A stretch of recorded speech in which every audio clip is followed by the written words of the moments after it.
Сәлеметсіздер ме? Бұл видеода біз коваленттік байланыс тақырыбын жалғастырып, бүгін коваленттік байланыстың сипаттамаларымен танысамыз. Коваленттік байланыс екі параметр бойынша сипатталады. Бұл байланыс ұзындығы және байланыс энергиясы. Байланыс ұзындығы дегеніміз коваленттік байланысты құрып тұрған екі атомның ядролары арасындағы ара қашықтықты атаймыз.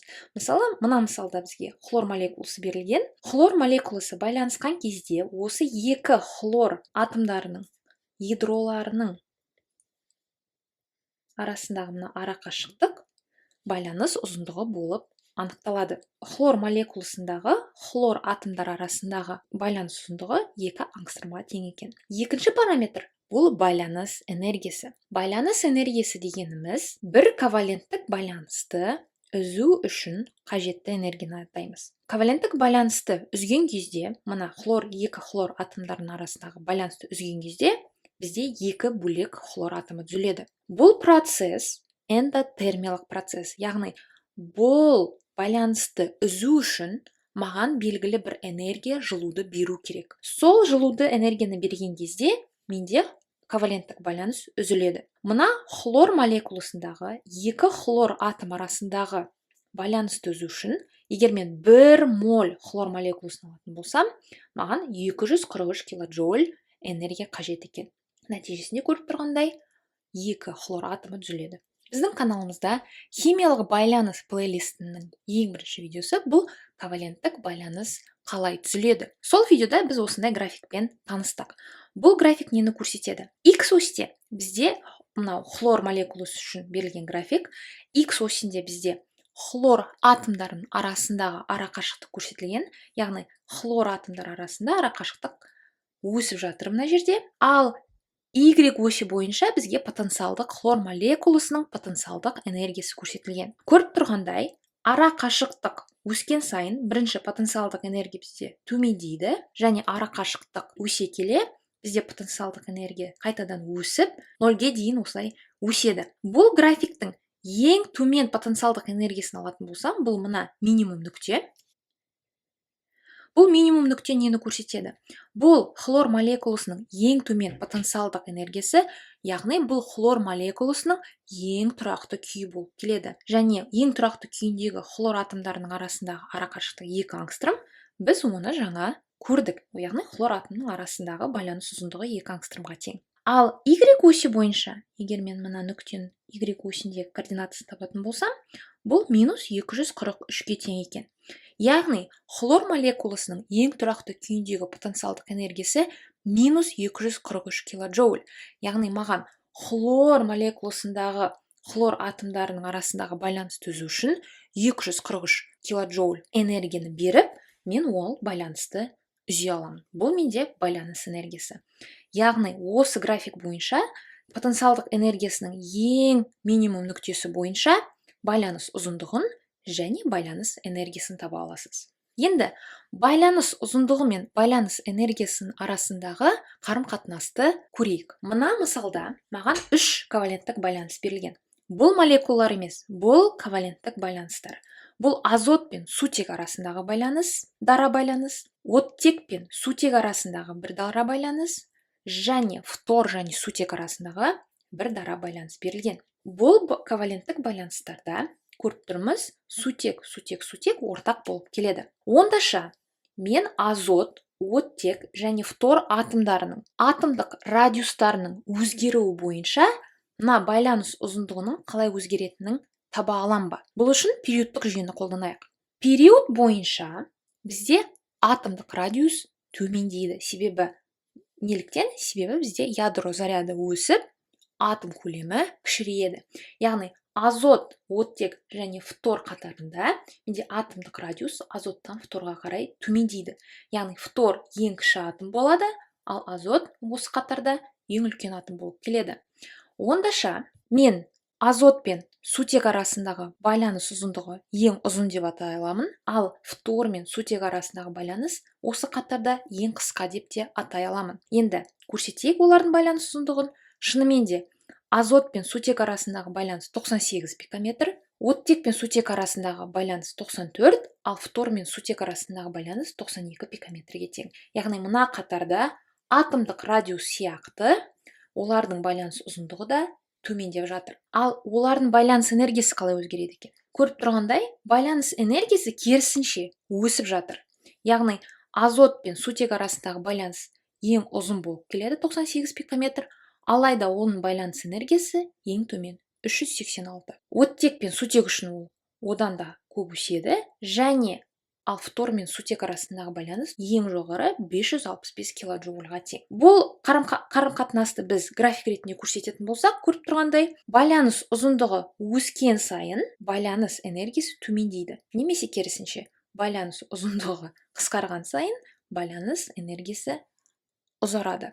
Яғни байланыс ұзындығы мен байланыс энергиясы бір-біріне кері пропорционал деп айта аламыз. Байланыс ұзындығы қысқарған сайын соғұрлым байланыс бізде берік болады. Ядро аралық қашықтық қысқарғандықтан маған байланысты үзу қиынырақ болып келеді. Байланысты үзу қиынырақ болғандықтан маған көбірек энергия беру керек.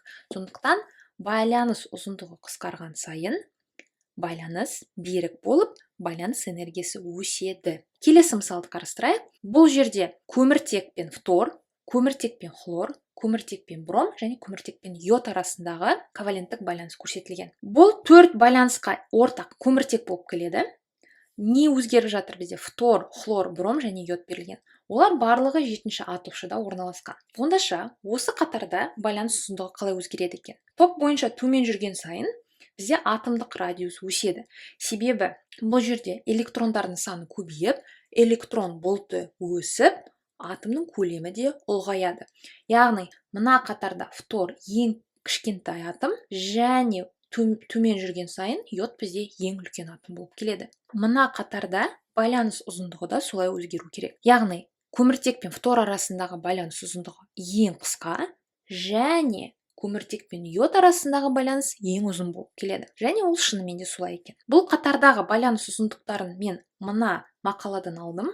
Бұл мақалада көміртек пен галогендер арасындағы байланыс әртүрлі молекулалар үшін есептелген. Мына берілген байланыс ұзындықтары бұл дифторметан, дихлорметан, дибромметан және дииодметан молекулаларындағы көміртек пен галоген арасындағы байланыс болып келеді. Тап солай осы мақалада сонымен қатар олардың байланыс энергиясы да есептелген. Көріп тұрғандай, байланыс ұзындығы өскен сайын байланыс энергиясы төмендеп жатыр. Яғни тап сол қарым-қатынас.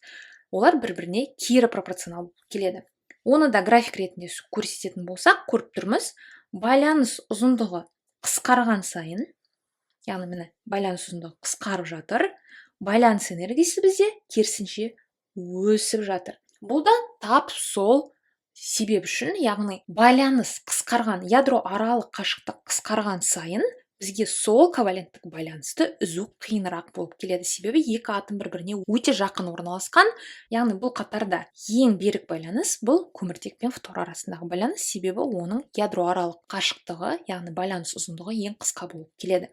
Және үшінші мысалды қарастырайық. Бұл мысалда бізге екі бірдей атом берілген. Бұл көміртек пен көміртек. Алайда бірінші бізде көміртек пен көміртек арасындағы дара байланыс, көміртек пен көміртек арасындағы қос байланыс және көміртек пен көміртек арасындағы үштік байланыс берілген. Олардың арасында дара, қос және үштік байланыс арасында қандай айырмашылық бар? Біздің каналымызда тап сол химиялық байланыс плейлистінде коваленттік байланыстың түзілу механизмі бойынша видео жүктелген. Бұл видеода талдағандай, дара байланыс бізде сигма байланыс болып келеді. Қос байланыс бұл сигма және пи байланыстан құралған, ал үштік байланыс 1 сигма, 1 пи және екінші пи, яғни 2 пи байланыстан құралған. Сигма байланыс дегеніміз қара нүктемен бізге ядролар көрсетілген. Бұл осы ядро аралық түзу бойынша электрон бұлттары бізде бүркеседі осылай.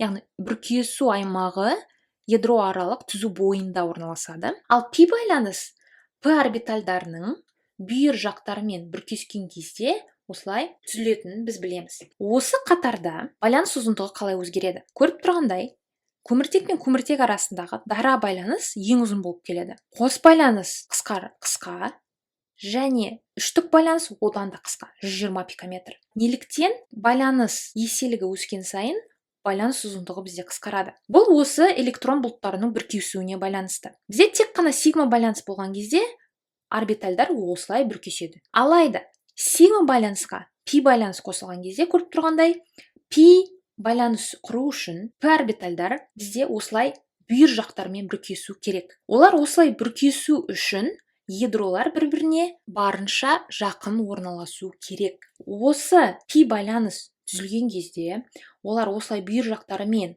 бүркесу үшін атомдар бір-біріне жақын орналасып, бізде байланыс ұзындығы да қысқарады. Ал үштік байланыста тағы бір пи байланыс қосылғандықтан бізде ядролар одан да жақын, яғни байланыс ұзындығы одан да қысқа болып шығады. Яғни егер бізде осындай бірдей атомдар арасында байланыс еселігі өскен сайын байланыс ұзындығы қысқаратынын біз білу керекпіз. Бұл осы сигма және пи байланыспен байланысты. Байланыс қысқарған сайын байланыс энергиясы қалай өзгереді? Біз оны жаңағы екі мысалдан көргендей, байланыс ұзындығы қысқарған сайын байланыс энергиясы өседі.